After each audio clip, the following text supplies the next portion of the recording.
Ciao a tutti, eccoci qua, è martedì mattina, abbiamo riaperto dopo un lungo weekend di lavoro, perché per noi il weekend è di lavoro, noi andiamo nelle case dei privati a comprare, quindi abbiamo appuntamenti il sabato, la domenica e il lunedì. Il lunedì siamo chiusi, il martedì riapriamo. Il martedì tanti nostri clienti vengono perché sanno che scarichiamo sempre qualcosina, oggi sono venuti, hanno comprato delle cose, tra cui questo comodino, quindi mi devo sbrigare prima che lo carichino a fare il video. Allora, vi avevo chiesto se questo comodino, se secondo voi è originale o no. Tanti mi hanno risposto originale, li ringrazio, tanti hanno risposto con delle argomentazioni tutte valide e interessanti. A mio parere il comodino è originale e ve lo posso confermare anche dal fatto che l'ha comprato un grande antiquario. Però è un comodino dove ci sono dei però. Allora, nasce tutto così nella seconda metà del Settecento in Lombardia. L'unica cosa che era evidente, tra l'altro, è che la ferramenta è stata sostituita, però qui c'è un incasso diverso. A questo incasso corrisponde qui una cicatrice, quindi anche questo è senz'altro una prova della originalità del comodino.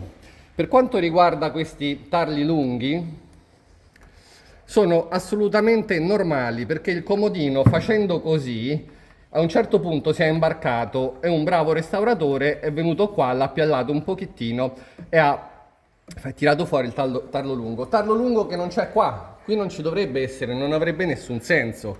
Però che ce l'abbia qua, in un punto quindi di usura, ci sta tutto. Le fodere. Perché non ci sono le code di rondine? Perché il cassetto è piccolo, quindi questo banista, questo diciamo falegname banista, ha reputato che non fosse necessario, quindi non li ha fatte. Cassetto piccolo, senza coda di rondine. A volte ci sono, immobili magari volutamente più eleganti, più rifiniti, a volte non ci sono. I chiodi, ci sono dei chiodi di rinforzo, però ci sono anche tutti quelli originali, quindi a me sinceramente questa fodera non genera alcun dubbio, però è sempre il mio parere, io non sono diciamo l'oracolo, ecco, io posso dare semplicemente il mio parere, che è quello di un mestierante che da 30 anni sta qua dentro. Questo è un porto di mare, ne ho viste tante, soprattutto ho sentito tanti pareri di persone che ne sanno più di me. Anche qua dentro non c'è nulla che non vada, la patina è giusta, è identica, qua, qua, qua, qua, qua,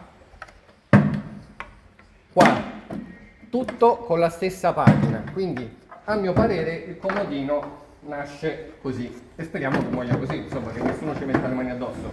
C'è da dire che questo è uno probabilmente di una coppia, quindi questo, se dobbiamo trovare una mancanza, senz'altro è questo, la coppia. In quelli con lo sportello, quindi questi in giro in genere, soprattutto quelli piccoli, andavano in coppia. Quelli con lo sportello erano con lo sportello perché qui ci si metteva il pitale. L'altro, dall'altra parte, generalmente dalla parte dell'uomo, aveva i cassettini. Quelli con i cassettini commercialmente valgono un po' di più, perché possono essere messi anche, diciamo, in un ingresso o in un salone, mentre questo qua con lo sportello è considerato dal mercato un pochino meno di valore, un pochino meno interessante, perché è più adatto invece ad essere messo nella camera da letto, a fianco del letto. Se dovessimo trovare un altro difetto, potremmo dire che all'interno di queste colonnine non è stato messo l'intarsio di bosso e sicomoro e stucco, questo nero che vedete è stucco, che è stato messo invece sul piano e sul lato. A volte i lombardi lo mettevano anche qui, in questo caso non l'hanno messo.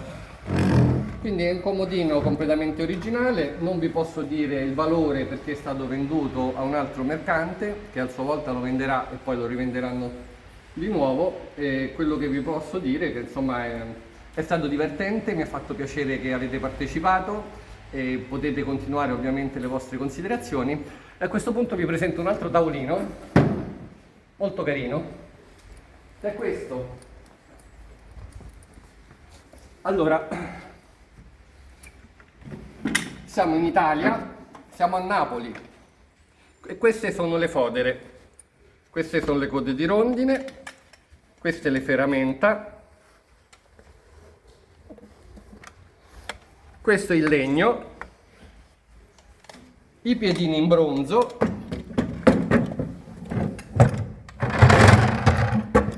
la placcatura spessa diversi millimetri.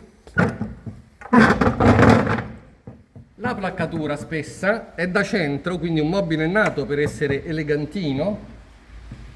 E anche qui facciamo lo stesso gioco. Vi chiedo che cos'è, in che legno è, in che stile è e soprattutto di che epoca è. Alla prossima, ciao!